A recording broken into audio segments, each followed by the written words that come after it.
যুক্তরাষ্ট্রের রাজস্ব দফতরের ডেপুটি আন্ডার সেক্রেটারি ব্রেন্ট নেইম্যানের নেতৃত্বে আজ ঢাকায় আসছে উচ্চ পর্যায়ের মার্কিন প্রতিনিধি দল। শনিবার ঢাকা এলো মূলত রোববার অন্তর্বর্তী সরকারের প্রধান উপদেষ্টা ডক্টর মোহাম্মদ ইউনুস, পররাষ্ট্র উপদেষ্টা মোহাম্মদ তৌহিদ হোসেন এবং অর্থ বাণিজ্য উপদেষ্টা সালেউদ্দিন আহমেদের সঙ্গে সৌজন্য সাক্ষাৎ করবেন প্রতিনিধি দলের সদস্যরা।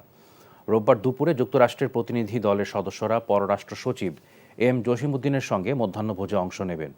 বিকেলে প্রতিনিধি দলের নেতা যুক্তরাষ্ট্রের রাজস্ব দফতরের deputy under secretary ব্রেন্ট Neiman Bangladesh ব্যাংকের গভর্নর আহসান এইচ মনসুরের সঙ্গে বৈঠক করবেন। ব্রেন্ট নেইম্যান ছাড়াও প্রতিনিধি দলে রয়েছেন দক্ষিণ ও মধ্য এশিয়া বিষয়ক অ্যাসিস্ট্যান্ট সেক্রেটারি ডোনাল্ড লু ও ইউএসএইডের এশিয়া বিষয়ক উপসহকারী প্রশাসক অঞ্জলি কৌর।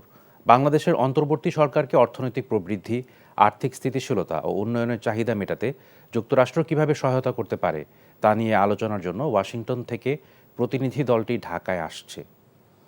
এনজিওর কিস্তি প্রথমবার বিকাশ পেমেন্ট করলেই 20 টাকা ইনস্ট্যান্ট ক্যাশব্যাক।